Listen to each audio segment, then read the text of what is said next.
বিসমিল্লাহির রহমানির রহিম। উপস্থিত প্রিন্ট এবং ইলেকট্রনিক মিডিয়ার সাংবাদিকবৃন্দ, আসসালামু আলাইকুম এবং শুভ দুপুর।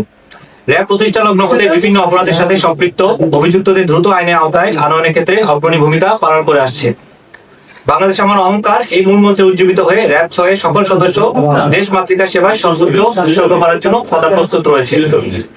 আপনারা ইতিমধ্যে অবগত আছেন যে গত 22 ডিসেম্বর 2025 তারিখে খুলনা মহানগরীর সোনাডাঙ্গা থানাধীন মুক্তা হাউস মসজিদ সংলগ্ন বাসার মধ্যে মোহাম্মদ মোতালেব শিকদারকে অজ্ঞাতনামা 4-5 জন সন্ত্রাসী মাথার পাশে গুলি করে পালিয়ে যায়।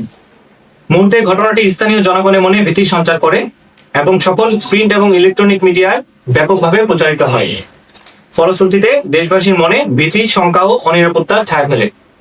এই ঘটনাটি সংঘটিত হওয়ার সাথে সাথে আমাদের র্যাব 6 এর একটি চৌকস অভিযানিক দল ঘটনাস্থলে পরিদর্শন করে বিভিন্ন তথ্য উপাত্ত এবং সিসিটিভি ফুটেজ সংগ্রহ করে।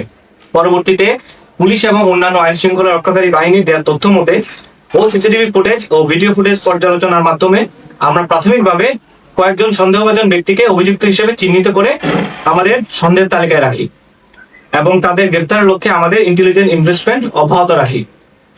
ফাইনালি গত 25 ডিসেম্বর 2025 তারিখে রাত আনুমানিক 8:30 ঘটিকায় উক্ত ঘটনায় সংশ্লিষ্ট এবং সন্নিহিত আসামি হিসেবে মোহাম্মদ আরিফকে আমরা গ্রেফতার করি। পরবর্তীতে এই আরিফকে আমরা খুলনা মেট্রোপলিটন ডিবির নিকট হস্তান্তর করি। হত্যা চেষ্টার সাথে সরাসরি সম্পৃক্ত ভিডিও ফুটেজ ও সিসিটিভি ফুটেজের সরাসরি দৃশ্যমান এমন কয়েকজন ব্যক্তিকে আমরা সন্দেহের এবং গোয়েন্দা নজরদারির মধ্যে আমরা রেখে অভিযান চলমান রাখি। এই প্রেক্ষিতে গত 26 ডিসেম্বর 2025 তারিখ রাতে বিশেষ অভিযান পরিচালনা করে সোনাডাঙ্গা এলাকার বসুপাড়া হতে শীর্ষ সন্ত্রাসী শামীম সর্দার ওরফে ডিকে শামীম, যে ঢাকায় শামীম নামে পরিচিত, এবং উক্ত ঘটনায় উপস্থিত মাহাদিনকে আমরা গ্রেফতার করতে সক্ষম হই। গ্রেফতারকৃত ডিকে শামীম প্রাথমিকভাবে জিজ্ঞাসাবাদে উক্ত ঘটনার সাথে সরাসরি সম্পৃক্ত থাকার বিষয়টি স্বীকার করে এবং মোতালেব শিকদারকে সে সরাসরি মাথায় গুলি করার বিষয়টিও স্বীকার করে।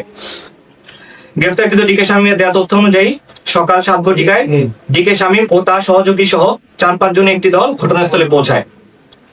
ঘটনাস্থলে পূর্ব থেকে উক্ত বাসায় তন্নি, মোতালেব শিকদার, আরিফ, ইফতি, তানভীর, তন্নির স্বামী, ইমরান, তন্নির বন্ধু ও ইফতির চাচাতো ভাই উপস্থিত ছিল।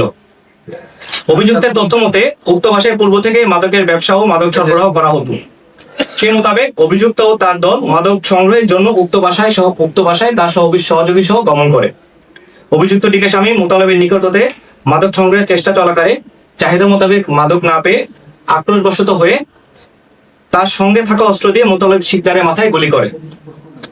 পরবর্তীতে সেও তার সহযোগীরা দ্রুত ঘটনাস্থল ত্যাগ করে। উল্লেখ্য যে ডিকে শামীম ওরফে ঢাকায় শামীম সোনাডাঙ্গা এলাকার অন্যতম একজন শীর্ষ সন্ত্রাসী। তার বিরুদ্ধে দস্যুতা, বিশেষ ক্ষমতা আইন, মাদক মামলা সহ একাধিক মামলা রয়েছে। সংগঠিত এই হত্যা চেষ্টাটি মূলত খুলনা মহানগরীর সোনাডাঙ্গা এলাকায় মাদক ব্যবসা ও মাদকের টাকা ভাগাভাগি নিয়ে হতে পারে বলে আমরা প্রাথমিকভাবে ধারণা করছি। আমরা আশাবাদী অতি দ্রুত বাকি অভিযুক্তদের আইনের আওতায় আনতে আমরা সক্ষম হব। র্যাব 6 সর্বদা আইনের শাসন প্রতিষ্ঠা, অপরাধ দমন ও জনগণের নিরাপত্তা রক্ষায় বদ্ধপরিকর।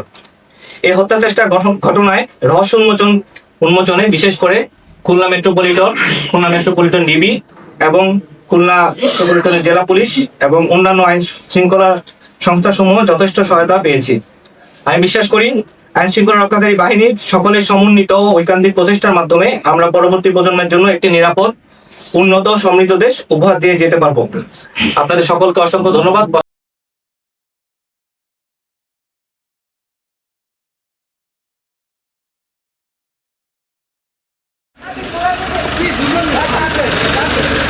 গাড়ি মুভ করেন। মুভ।